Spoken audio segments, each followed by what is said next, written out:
할렐루야, 반갑습니다. 지난 한 주일간도 하나님 은혜 가운데 평안하셨습니까? 여러분 어떻게 지내고 계시는지 궁금하네요. 이제 완연한 봄이 됐습니다. 계절이 바뀌면 여러분 옷 사는 거 어떻게 좋아하시나요? 저도 새 옷 좋아합니다. 새 옷을 사가지고 이제 뭐 출근도 새 옷 딱 챙겨 입고 저기 출근도 하고 학교도 가고 참 기분 좋은 일이죠.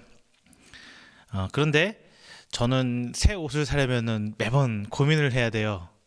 왜냐하면 보시다시피 제가 이렇게 등치가 한 등치 하다 보니까 매번 사이즈 때문에 고민을 하고 있습니다. 제가 입을 만한 옷을 찾기가 참 힘들더라고요.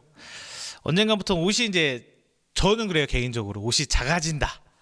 옷이 나올 때 작게 나온다. 뭐 이런 얘기를 합니다. 왜냐하면은 같은 사이즈인데 예전에 오래된 옷들은 오히려 사이즈가 맞거든요. 근데 최근에 나온 옷들은 사이즈가 좀 빠듯해요. 제 기준으로 한 2010년도 정도 기준을 세우면은 그쯤에서 산 옷은 잘 맞아요. 그런데 요즘 나온 옷들은 입으면 옷들이 막 슬림해지고 이제 자기 뭐 몸매를 드러내는 시대가 오다 보니까 이렇게 되고 있어요. 자, 이런 것들이 이제 외모가 아주 중요한 시대로 가다 보니까 더 도드라지는 것 같습니다. 단순히 저는 옷 얘기를 하고 있지만요. 옷의 문제만은 아닌 것 같습니다. 사람들이 이제 보이는 것에 더 치중하는 시대가 와 버렸어요. 면접을 볼 때도 취업을 할 때도 얼굴, 외모부터 시작해서 옷까지, 물론 상대방에 대한 예의로서 기본적인 거 챙기는 건 굉장히 중요하죠. 그렇지만 그것이 그 사람을 판단하는 기준이 된다면 그것은 옳은 것만은 아닌 것 같습니다. 물론 저도 보기 좋은 떡이 먹기도 좋다, 뭐 이왕이면 다 엉치 마, 이런 말 인정합니다. 왜냐면 마트 가서 과일을 하나 고르더라도 이쁘고 좀 쌩쌩하고 상처 없는 거, 이런 과일 고르잖아요. 그런데 이런 것들이 외모에, 눈에 보이는 것에 치중하기 너무 과하니까 문제가 된다 이겁니다. 그래서 언젠가부터 이런 단어가 나오기 시작했어요. 블라인드 테스트. 눈에 안 보이는 상태에서 테스트한다는 테스트도 나옵니다. 참, 물론 몸매도 몸매지만 저는 그래요. 얼굴도 산더종류 같이 생겨가지고 개인적으로는 고민이 좀 됩니다. 그런데 저는 지금 보이는 인간적인 관계에서 보이는 거에 대해서 말씀을 드렸지만, 하나님도 보이는 것만 보고 우리를 판단한다면 참 우리 신앙생활에 문제가 생길 수밖에 없습니다. 그런데 우리는 다 알고 있죠. 하나님은 외모를 보지 않으십니다. 그리고 그 사람 가운데는 중심을 보십니다. 이 말씀은 오늘 본작뿐만 아니라 사무엘서서 나오는 장면이에요. 나오는 말씀이에요. 맞습니다. 뭐 맞죠. 중심 보신 하나님. 그런데 말이죠. 하나님은 정작 우리의 성도들의 외모를 보지 않으신다는데 오히려 인간들이 성도들의 눈에 보이는 것으로 그 사람을 평가하려 하는데 문제가 생깁니다. 오늘 바울은요, 로마 교회 눈에 보이는 대로 판단하려는 인간의 기본적인 심리에 대해서 언급하고 있습니다. 로마 교회는 유대인들과 이방인들이 공존하는 교회예요. 제가 생각할 때는 예루살렘 교회를 제외하면은 모든 초대교회가 다 이방인들과 유대인들이 공존하는 교회였을 겁니다. 기본적으로 우리가 알다시피 유대인들은 이방인들에 대해서 굉장히 배타적입니다. 유대인들의 눈에 이방인들의 삶이 결코 좋게 보일 리가 없습니다. 그 기준이 하나님을 믿느냐 안 믿느냐라면 이해라도 돼요. 그런데 그들의 기준은 신앙의 예수 그리스도를 믿느냐 믿나가 아니라 눈에 보이는 율법을 어떻게 지키고 살아가느냐, 이게 그들의 중요한 관점이었습니다. 율법은 알지도 못하는 이방인들의 삶이 유대인들 보기에는 교회 공동체 안에서 눈에 가시처럼 보이는 거예요. 바울은 앞서 로마서 1장 18절부터 32절에 이방인들이 짓는 죄에서 쭉 나열하고 쓰고 있어요. 그리고 오늘 본문 2장을 시작하면서 남을 판단하는 사람, 즉 유대인들에게 너희도 역시 판단하고 있으면서 같은 죄를 지고 있다, 이렇게 얘기합니다. 정확하게 말씀드리면 유대인들을 지칭하고 있지는 않습니다만, 성경에서 본문은 유대인들을 딱 지칭하지는 않고 하나님 말씀에 동조하지 않고 반대하는 사람을 가리키는 건 맞습니다. 하지만 율법대로 사는 삶이 배어있는 유대인들에게 이방인들의 삶이 좋게 보일 리는 없습니다. 자, 여러분, 지금 하나님을 믿지 않는 사람이 이방인이라면 오늘 유대인이 오늘 예배드리는 우리의 자세입니다. 사도 바울은 오늘날 우리에게 이렇게 말하고 있습니다. 믿지 않는 사람들을, 혹은 교회 다니고 있지만 아직 믿음이 적어서 신앙인 같지 않아 보이는 사람들을 판단하고 비판하고 정죄하려는 자칭 독실한 기독교인 성도들에게 남을 판단하는 것으로 내가 너를 정죄함이니 판단하는 내가 같은 일을 행함이라 라고 오늘 본문 말씀에서 말씀하고 있습니다. 눈에 보이는 외모지상주의에 빠지기 쉬운 인간의 삶을 살고 있는 우리는 이런 면모에서 자유로울 수 없습니다. 오늘 말씀을 통해 우리가 오직 하나님 마음을 담고 누군가를 비판하려는 성도가 아니라 이웃으로, 한 공동체로, 가족으로 안아주고 보듬어주는 우리 성도들, 그리고 따뜻한 교회가 되기를 주님의 이름으로 축원드립니다. 먼저 첫 번째, 저는 이렇게 말씀드립니다. 결과물이 아닌 상황을 바라보시기를 바랍니다. 자, 사도 바울은 앞서 로마서 1장에서 의인은 오직 하나님을 믿음으로, 예수 그리스도를 믿음으로만 가능하다고 말하고 있습니다. 그리고 1장 후반절 18절 32절에까지 죄를 짓는 이방 사람들의 죄를 세세하게 꼬집습니다.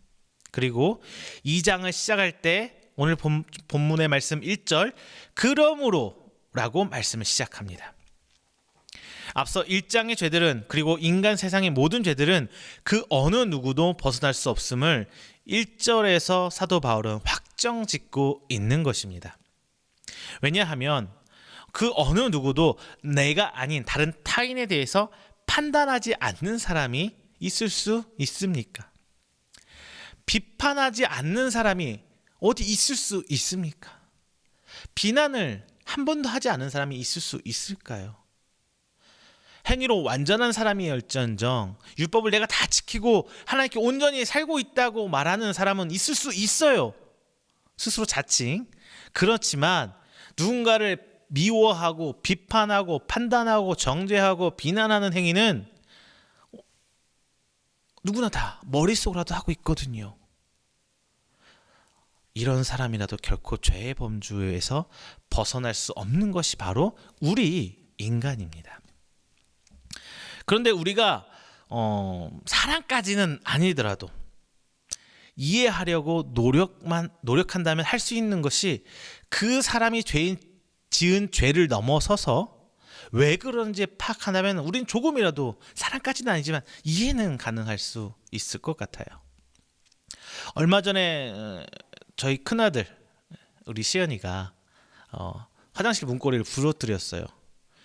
차라리 뭐 나무로 된 부분을 뭐 부딪혀 깨졌다거나 머리를 받아가지고 뭐 망가졌다거나 뭐 이런 거면은 제가 이해를 하겠어요. 그런데 뭐 그래도 문고리가 금속이잖아요. 뭐 강철은 아니지만 그거를 똑같 부러뜨려 놨더라고요.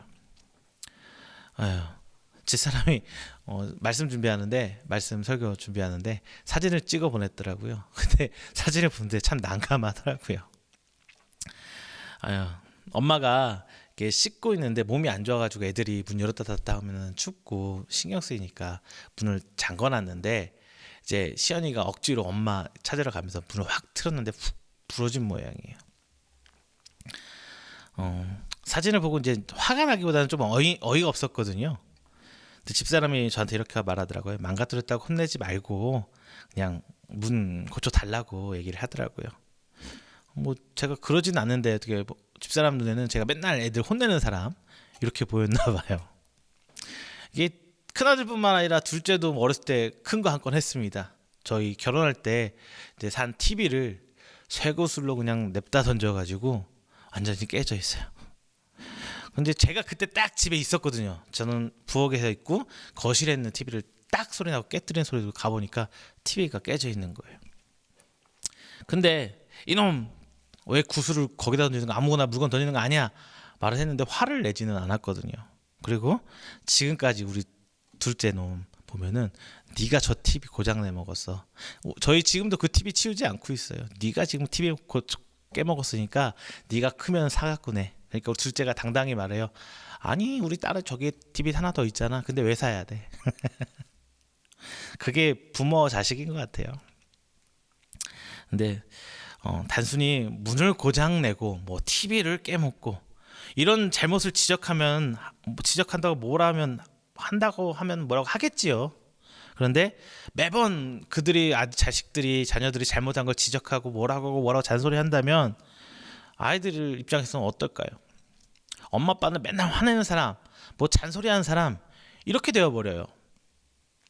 그런데 아이들 입장에서는 항상 어른들 보기에 실수하고 잘못할 수밖에 없어요. 그게 아이들이잖아요. 다 알지 못하고 어떤 상황에 대처하지 못하고 아파트에서 뛰지 말라고, 밥은 왜 그렇게 먹냐고, 학원은 빼먹지 말라고, 늦지 말라고, 학교 잘 가라고, 학교 선생님 말씀은 잘 들으라고 아이들한테 매일같이 잔소리합니다. 그런데 이런 잔소리들이 그냥 단순한 잔소리를 넘어서서 그 아이를 비난하고 판단하고 정죄하는 것이라면 그 아이는 과연 세상을 살아갈 수 있을까요? 우리는 부모지만 부모 입장에서 학교 선생님이 이 아이는 이런 냐입니다. 저 어떻게 신경 못 쓰... 이런 얘기를 듣게 되면 화가 나잖아요. 그 부모 입장인 거죠. 우리들 부모의 잔소리는 정죄가 아니죠. 사랑하기 때문에 올바로 자라기를 바라는 마음에서 하는 말 그대로 잔소리예요. 말 그대로 잔소리예요. 부모님의 이런 소리를 정죄한다, 심판한다, 비판한다, 비난한다 이렇게 말하지는 않습니다. 왜? 사랑하는 자녀이니까. 그런데 말이죠. 여기서 딱 하나 빼볼게요. 내가 아이들한테 하는 소리들을 사랑이란 것만 감정을 싹 빼볼게요. 그러면 이제 그 말들이 비판이 되고 판단이 되며 비난, 심판, 정죄가 되어버립니다. 부모님이 아이들의 그 마음을 이해하지 못해서 그러는 것은 아닙니다. 우리도 어렸을 때 그런 실수 다 잘못했잖아요. 저도 어렸을 때 남의 집 담 넘어가가지고 장독대도 깨먹고 막 그렇다고 하더라고요. 전 시골에서 살았거든요. 그리고 부모 입장은 그러죠. 아이가 무슨 잘못을 하면은 우리 부모 입장은 어때요? 왜 그러는지부터 알고 싶잖아요. 아니 그냥 작은 잘못 같으면 에이 하고 뭐라고 잔소리하고 지어받고 하고 끝나요. 근데 이 아이가 큰 잘못을 할수록 얼마나 정말 큰 잘못을 하면 할수록 그것을 꾸짖고 야단치기보다 왜 그랬는지를 알고 싶어요. 아니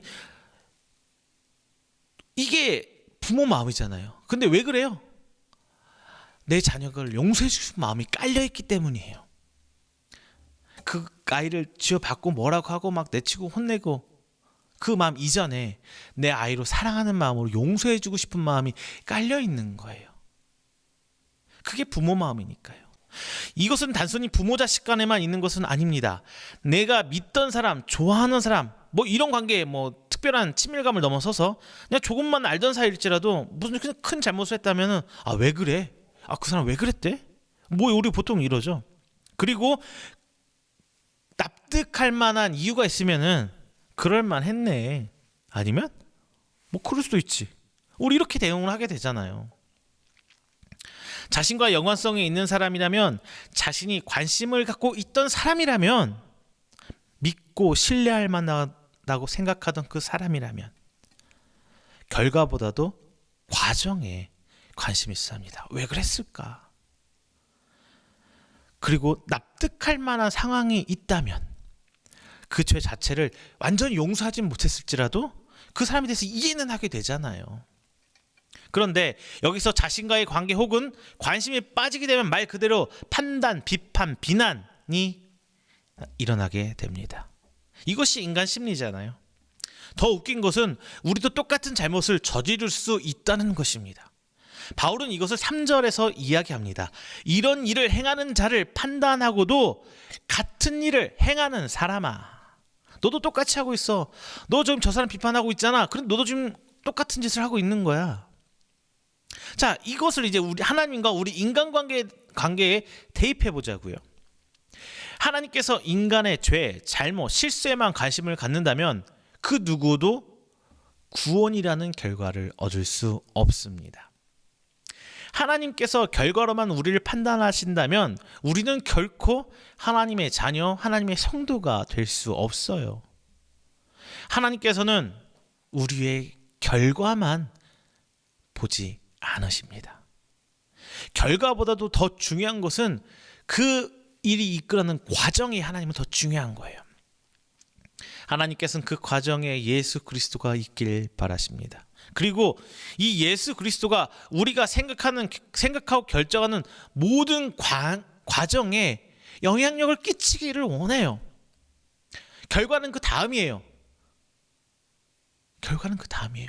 그게 잘못된 결과가 되든 내가 예수님 때문에 이렇게 하고 있지만 결국은 하나님 보시기에 성경적으로 볼 때 율법적으로 잘못됐을지라도 하나님은 그 과정에 예수가 있는지, 우리 중심에 예수가 있는지 그거를 보시는 겁니다.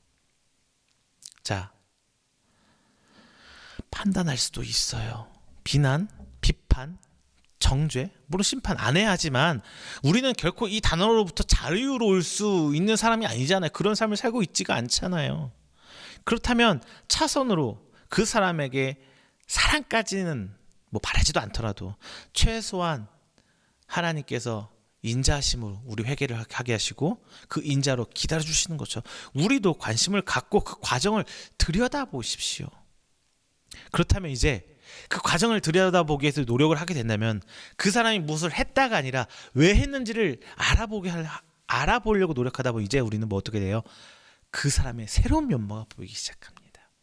자, 이제 그 사람에 대해서 우리가 알게 되고 있는 거예요. 두 번째, 이제 올바른 기준을 가져야 돼요. 앞서서 이 사람이 어떻게 왜 그렇게 실수를 하게 됐는지, 왜 그런 잘못을 알게 됐다면 그 사람에 관심을 갖고 그 사람에 대해서 이제 알게 되는 거거든요. 근데 그 다음은 중요한 거예요. 올바른 기준을 가져야 돼요.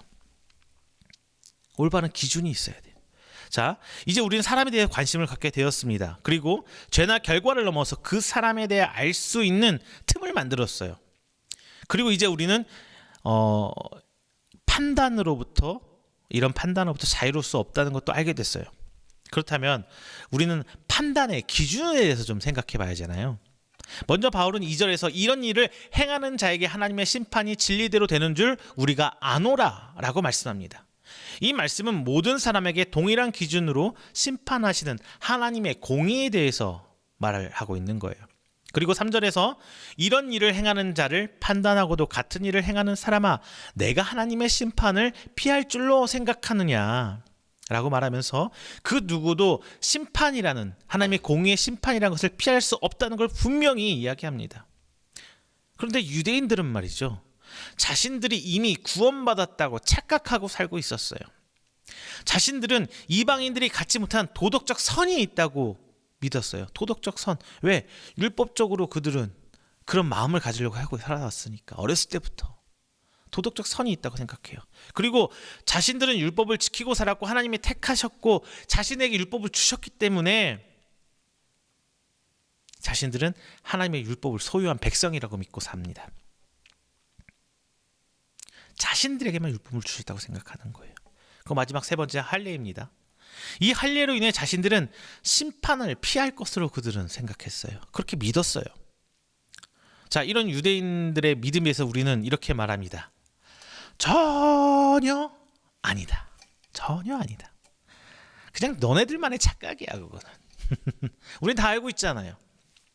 이런 결과론적인 믿음은 예수 그리스도를 통한 믿음이 아니기 때문이란 것을 우린 너무도 잘 알고 있습니다. 행위로 얻을 수 없는 구원, 오직 구원은 예수 그리스도를 믿음으로 말미암아 난다는 것은 우리는 너무나 잘 알고 있잖아요. 자, 여기서 기준은 무엇입니까? 여러분, 이 기준은 무엇이에요? 이제 기준점, 바로 예수 그리스도죠. 우리는 기준에 대해서 너무 잘 알고 있어요. 그런데 예수 그리스도를 예수 그리스도를 사랑하는 마음, 그 예수 그리스도를 믿는 믿음이라는 기준이라는 게 너무나 잘 알고 있는데 우리는 신앙생활 하고 하다 보면 점차 어떻게 돼요? 행위 중심, 결과론적으로 자연스럽게 흘러가요. 이거는 누구는 잘하고 누구는 못하고 이게 아니에요. 자연스럽게 흘러가요. 아무 생각 없이 신앙생활 하다 보면요. 그냥 신앙생활 하다 보면. 그래서 처음에 예수님 믿을 때는 다 용서가 되고 이해가 되고 사랑이 되지만 점차 내 신앙이 내 마음이 굳어져서 이해가 안 되고 납득도 안 되고 그 사람 자꾸 정죄하고 손가락질하고 행위 중심, 결과 중심으로 가게 되는 거예요. 이것은 인간이란 존재 안에서 아주 자연스러운 현상입니다. 그래서 이제 바울은 4절에서 이제 회개란 걸 언급하잖아요. 4절 이렇게 얘기합니다. 혹 내가 하나님의 인자하심이 너를 인도하여 회개하게 하심을 알지 못하여 그의 인자하심과 용납하심과 길이 참으심이 풍성함을 멸시하느냐. 즉 회개는 내 의지로 한 것이 아니라 하나님의 인자하심으로 우리가 회개하게끔 이끌어 주셨다는 말씀입니다. 유대인들은 이런 하나님의 인자하심을 이용해서 자신의 의를 드러내고 하나님의 오래 참으심을 자신의 심판을 보장하는 수단으로 삼아버렸어요. 그들도 죄인이잖아요. 그래서 자신의 죄를 제물에 전가시키죠. 죄를 전가시키죠. 그래서 제물이 피 흘림이 죽잖아요. 그래서 그들은 죄 사함을 받는 상황. 이게 구약의 제사의 과정이거든요. 그런데 자신들은 죄를 지어서 전가해서 깨끗함 받았는데 자신들은 그냥 그래서 우리는 죄가 없는 것으로만 판단해서 끝나버린 거예요. 하나님의 인애와 사랑과 이런 거 다 잊어버린 채. 우리들 역시 비슷한 처지입니다. 유대인들이 수단을 삼아버린 율법같이 우리도 우리의 신앙 고백의 행위, 즉 예배, 기도, 헌금, 헌신, 봉사, 선교 이런 기타 등등을 우리의 삶의 방패 삼아버릴 때가 너무나 많아요. 난 하나님 앞에 이렇게 한 주도 빠짐없이 예배 드렸어. 나 하나님 앞에 성경 맺독했어. 통독을 몇 번이나 했어. 나 작전기도 40일 작전기도 몇 번 했고 금식을 어떻게 했어. 이것들이 마치 나의 삶과 내 생각과 전혀 관계없이 나는 이런 것들을 말미암아 하나님께 구원을 확증받은 사람이야. 이렇게 생각하기 쉽다는 거예요. 나는 옳고 너는 틀렸어. 하나님의 일이 그런 것이 아니야. 어떻게 그것밖에 못해. 왜? 나는 다 잘하고 있거든요. 누가 볼 때? 하나님이 아니라 내가 볼 때, 사람이 볼 때. 바울은 오늘 본문에서 7절과 8절에서 선을 행하는 이라는 말을 2번이나 반복합니다. 그 짧은 두 절건데서요. 자, 이제 기준을 정확히 제가 말씀을 해드릴게요. 문자적으로 이 선을 행해야 합니다. 선을 행해야 해요. 문자적으로는. 그런데 본문에서는 바로 남을 판단하지 않는 것이 선이겠지요. 그런데 사도 바울이 말한 그 선이란 게 무엇이냐? 이 선함은 11절의 결론입니다. 이는 하나님께서 외모로 사람을 취하지 아니하심이라. 결론은 하나님이죠. 하나님을 보면 됩니다. 예수 그리스도를 보면 됩니다. 하나님께서 결과물, 즉 죄로 사람을 평가하지 않으신 것처럼, 내 행위로 나를 평가하지 않으신 것처럼 우리도 우리 주변의 사람들과의 관계에서 그 사람의 행위로 그를 평가하지 않으면 되는 거예요. 그 중심엔 바로 관심과 사랑입니다. 그 사람을 행위로 평가하지 않기 위해서는 관심을 가지면 그 사람이 하는 왜 했는지가 보이기 시작해요. 그 사람의 본질이 보이기 시작해요. 관심이 있을 때. 사랑을 가지면 더 자세히 보게 되는 거죠. 내 자식처럼. 4절에서 하나님께서 인자하셔서 우리를 회개하게 하시고 혹여 회개하지 않는다면 길이 참으시기까지 하시며 그 인자하심을 보였다라고 성경에서는 밝히고 있습니다. 바로 그게 사랑이에요. 오래 참음. 그가 나한테 잘못해서 용서하기를 기다려주고 그리고 용서를 해주고, 이게 사랑이에요. 앞서 사람의 죄를 넘어서 그 사람 자체를 보게 되었다면 이제 그를 이해하고 사랑하려고 하면 됩니다. 부모가 자녀를 바라보듯이, 사랑하는 이성을 바라보듯이 우리는 그 사람을 자체를 바라보면 돼요. 이것이 기준이 되고 이 기준으로 그 사람의 죄가 아니라 상황을 보게 된다면 우리를 통해 이제 예수 그리스도의 마음이 드러나게 되는 거예요. 이것이 기준입니다. 세 번째, 우리의 판단이 아니라 하나님의 판단을 기다려야 합니다. 하나님은 인자심으로 우리의 회개하지 않은 부분까지 기다리시며 인내를 보여주셨어요. 하지만 바울이 말하고 싶은 것은 단순히 인내하시며 끝까지 기다리시는 하나님이 아니라 심판하시고 보응하시는 이 공의의 하나님입니다. 9절에서 악을 행하는 각 사람의 영에는 공고가, 10절에는 선을 행하는 각 사람에게는 영광과 존귀와 평강이, 이렇게 말씀하고 있습니다. 하나님의 공의를 말하는 것이죠. 그런데 저는 여기서 한 가지 더 짚어보려고 합니다. 악을 행하는 사람의 영이라고 말하고 있어요. 근데 선을 행하는 사람이라고 이렇게 말합니다. 악을 행하는 사람 영, 그리고 선을 행하는 사람이에요. 영과 사람. 성경 분명히 영이라는 단어, 푸니마라는 헬라어를 쓰고 있어요. 분명하게. 주석에서는 두 개 다 그냥 사람, 보편적인 사람을 가리키는 것이야 라고 얘기하고 있지만 전 조금 다르게 생각합니다. 악을 행하는 사람은 어때요? 그 자체가 이미 하나님께 심판을 받은 거예요. 악을 행하는 사람은. 그리고 선을 행하려고 하는 사람은 이제 심판을 향해서 진행 중인 거예요. 여러분 다 아시다시피 우리가 하나님을 예수 그리스도를 믿는다고 마지막 때 심판을 면제받았습니까? 아니죠. 우리도 심판 때는 똑같이 올라가요. 거기서 이제 하나님께서 너 예수 믿었구나, 이제 너는 구원이야 라고 의인으로 인정해 준다는 거거든요. 심판은 우리도 받아요. 그런데 이미 하나님께서 우리를 택하셔서, 태초부터 예정하시고 택하셔서 우리는 성도가 되고 하나님의 성도 가운데 우리 죄도 짓고 잘못도 하지만 하나님께서는 우리를 회개하기를 기다려주고 계신다는 그 은혜로운 말씀인데, 여기서 하나님께 돌아오지 못할 사람은 이미 어느 악행을 해가고 있는 걸 보여지는 거예요. 영은 심판이 완료된 상태입니다. 사람은 그 심판대를 가고 있는 과정인 거고요. 저는 그렇게 생각합니다. 왜냐하면 본장의 주된 관심이 하나님의 공의의 심판이잖아요. 그렇다면 심판하면 이미와 아직 사이에서, 이미와 이미 이루어진 것과 오실 마지막 때 그 아직 사이에서 이미 심판을 마쳐서 악인으로 분류된 사람과 마지막 심판을 기대하고 고대하는 우리 성도들과 분리되어야 하는 것, 구분되어야 하는 건 분명하기 때문입니다. 다만 11절의 말씀처럼 그 행위 자체가 구원의 구분 기준이 아니라 그 중심에 과연 예수 그리스도가 있느냐, 누구한테 잘 보이려고 하는 신앙생활이 아니라 하나님 때문에 어렵고 힘들고 안 되지만 어떻게든 하려는 그 믿음, 그 중심을 모신 하나님이라는 겁니다. 예수 그리스도라는 아주 중요한 기준. 자, 이 기준 가운데 그 판단은 이제 우리의 몫이 아닙니다. 우리는 사람의 중심을 알 수 없어요. 그런데 아이러니하게도 판단이라는 게 없으면 인간은 성장할 수 없어요. 그렇죠? 뭐가 잘못됐고 못됐고 옳고 그러면 우리 알아야 되잖아요. 판단해야 되잖아요. 그리고 이뿐만 아니라 예수님 말씀 중에 마태복음 18장 15절 17절 말씀에 이런 말씀 있죠. 내 형제가 죄를 범하거든 가서 너와 그 사람과만 상대하여 권고하라. 만일 들으면 내가 내 형제를 얻은 것이요, 만일 듣지 않거든 한두 사람을 데리고 가서 두세 증인의 입으로 말마다 확증하게 하라. 만일 그들의 말도 듣지 않거든 교회의 말하고 교회의 말도 듣지 않거든 이방인과 세리와 같이 여기라라고 말씀하셨어요.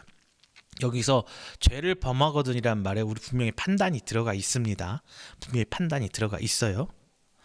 성경에서 말하는 판단은 사랑이 빠진 심판과 정죄로 해석해야 되는 게 맞아요. 그리고 그 사람에게 분명히 잘못하고 있는 건 우리 성도로 공동체 상 가족으로 말해야 돼요. 잘못하고 있어. 너 이렇게 하면 안 돼. 이렇게 해야지. 내가 도와줄게. 우리가 도와줄게. 같이 가자. 이런 이끌어줌이 분명 있어야 하잖아요. 판단하지 말라는 말은 단순하게 지적질하지 말라 이런 말이 아니에요. 아무런 감정 없이 사람을 대하란 말은 더더욱더 아닙니다. 교회는 공동체, 가족이에요. 가족이 잘못하는데 아무 말 안 한다는 거, 그게 더 웃긴 거잖아요. 그게 더 말이 안 되는 거잖아요. 내 자녀가 비행을 저지르고 잘못하고 있는데 아무 말 말고 기도만 하라? 이게 말입니까? 아니에요. 안 돼요. 사람이 벼랑 끝에서 자살하려고 서 있는데 하나님 저 사람 자살 안 하게 해주세요. 기도만 합니까? 아니에요. 본문에서 말하는 판단하지 말라는 것은 정확하게 헬라 원어로 짚어보면은 습관적으로 남의 결점을 찾고 비난하는 것을 말해요. 성도는 세상과 구분되어야 되죠. 제가 여러 번 말씀드렸습니다. 그러기 위해서는 먼저 판단을 해야지 판단 없이는 당연히 안 돼요. 구분돼야 하려는 기준에 의해서 판단이 돼야 되잖아요. 다만 습관적으로 남의 결점을 찾아서 비난하기 위한 판단은 죄라는 것입니다. 그리고 단순히 판단하지 말라는 것을 넘어서서 이 판단은 하나님께 맡기고 우리는 우리 기준 대신 예수 그리스도로만의 선을 행하면 되는 것입니다. 당시 믿지 않는 외부로부터의 핍박이 심했던 로마 교회에 당부하는 바울의 마음이 여기서 드러나는 거예요. 바울은 로마 교회가 타락한 로마의 외부 세력으로부터 핍박을 받고 있지만 같이 맞서서 비방하고 저들과 똑같이 행하지 마. 너희도 그러지 마. 아니 그러지 말고 하나님의 선을 행하라는 당부의 말씀이 본짝의 말씀이 아닐까 싶습니다. 판단은 하나님의 몫입니다. 그리고 우리는 이 하나님의 판단의 때를 인내하고 기다리는 예수 그리스도를 믿는 성도이기 때문입니다. 말씀을 맺겠습니다. 본장 산상수훈 마태복음 7장에 비판하지 말라는 참 교회에서 많이 인용하는 말이에요. 왜? 분란을 일으키지 않기 위해서 그런 거거든요. 그런데 예수님 말씀 중에서 앞서 언급했던 것 마태복음 18장 말씀을 단순히 문제적으로 적용을 한다면 충돌이 일어나는 말씀이거든요. 비판하지 말라. 근데 성도를 향해서 너희들이 이렇게 조언을 하라. 또 예수님 말하잖아요. 충돌돼요. 말씀은 진리라는데 충돌되면 진리가 아니죠. 그래서 우리는 이 말씀들을 문자적 해석을 넘어서서 하나님, 이 말씀 안에 있는 하나님의 마음을 헤아리려고 노력을 해야 합니다. 본장의 중요한 키워드는 판단과 외모로 취하지 않으심이에요. 오늘 말씀을 볼 때 판단은 눈에 보이는 것으로만 이미 편파적인 마음을 가진 것입니다. 그리고 실제 유대인들이 그러했지요. 그것이 예수님이 하나님의 백성이라는 유대인을 책망하는 가장 큰 이유가 됩니다. 그리고 이런 바울은 로마 교회를 향해서 이것은 죄이고 우리도 이런 죄에서 벗어난 사람은 아니니까 세상과 똑같이 맞서 판단하지 말라고 오늘 본장에서 얘기하고 있는 거예요. 이것은 로마 교회 성도 전체에게 해당하는 말씀이고 로마 교회 안에서도 이방인 출신과 구분된 유대인 성도에게도 해당하는 말씀입니다. 그리고 이 말씀이 2000년이 지난 지금 우리에게도 동일하게 하나님께서는 말씀하고 계십니다. 세상이 우리를 향해 손가락질하고 비방하고 핍박하더라도 우리가 똑같이 그들에게 맞대응하는 것은 분명히 옳은 방법이 아닙니다. 더욱이 요즘같이 교회가 세상으로부터 비난을 당하는 시기엔 더욱더 그렇습니다. 맞대응이 아니라 우린 하나님의 선한 마음을 본받아 마지막 때를 기다리고 인내하며 우리를 향해 손가락질하는 저들에게도 하나님의 인자하심이 동일하게 미쳐서 회개하고 돌아오기를 기도하는 우리가 되어야 합니다. 더 중요한 것은 교회 안에서 사도 바울이 지칭하고 있는 유대인들이 되지 않아야 된다는 거예요. 눈에 보이는 것으로 누군가를 판단하는 것은 아주 큰 죄가 될 수 있습니다. 그리고 더 무서운 것은 그러면서 나는 교만하게 되고 누군가는 상처를 입게 되며 나 역시 심판대에서 하나님의 책망을 면할 수 없는 상황이 되어버린다는 겁니다. 그런데 가족의 마음으로 사랑하는 마음으로 서로 성장을 위한 조언은 적극 권장되어야 합니다. 분명한 것은 무분별하게 이런 일들이 일어나지 않도록 교회 안에서 분란이 일어나지 않도록 분명히 양육되고 성장되어야 된다는 거예요. 구더기 무서워 장 못 닫는다고 이러한 교회 내 분란으로 인해서 부작용이 두려워서 이런 조언이 없다면 교회는 성장을 하지 않게 되고 공동체 안에서 서로의 관심과 사랑은 사라져버리게 됩니다. 하나 더 하자면 이제 그 조언이라는 것이 목회자, 교육자, 특정한 누구에게만 허락된다면 이제 교회는 교권주의가 만연화되죠. 심지어 더 나아가 앞에 있는 목사가 우상이 되어버립니다. 다 죄로 이어가잖아요. 지금 이런 모습이 실제로 한국교회에서 보여주고 있는 것도 사실입니다. 자, 여러분, 누구나 하나님 앞에서 죄인이란 건 동일해요. 우리도 죄인이잖아요. 우리는 세상 살면서 교회도 그렇고 세상도 그렇고 외모지상주의에 빠져 있습니다. 세상은 말 그대로 눈에 보이는 외모로 사람을 판단하려고 하고 내적 아름다움 경시한 채 외모만 꾸미려고 합니다. 교회는 하나님의 마음보다 앞서 눈에 보이는 신앙 행위에 빠져버려서 예수님을 십자가에 못 박은 유대인처럼 되려고 하고 있습니다. 그 누구를 비판하기보다 내 스스로 예수 그리스도를 품고 하나님 앞에서 내 중심을 자랑스럽게 드러내는 성도 여러분이 되시기를 바랍니다. 눈에 보이는 것은 하나도 내놓을 것이 없지만 내 안에 있는 예수 그리스도가 우리의 삶을 주관하게 한다면 여러분은 하나님 앞에 자랑스러운 성도인 것입니다. 눈에 보이는 것 물론 중요합니다. 다만 내 안에 있는 것이 드러날 때에 하나님께서 기뻐하신다는 것을 기억하시고 코로나라는 이 특별한 시기에 더욱이 교회가 지탄받는 이 시기에 내 안에 있는 예수 그리스도를 보이며 외면도 아니요 내면도 아닌 신앙의 아름다움을 한껏 뽐내시는 성도 여러분 되시기를 주님의 이름으로 축원드립니다. 기도하겠습니다. 사랑의 하나님 감사합니다. 오늘도 한 주를 시작하며 귀한 말씀 허락해 주셨습니다.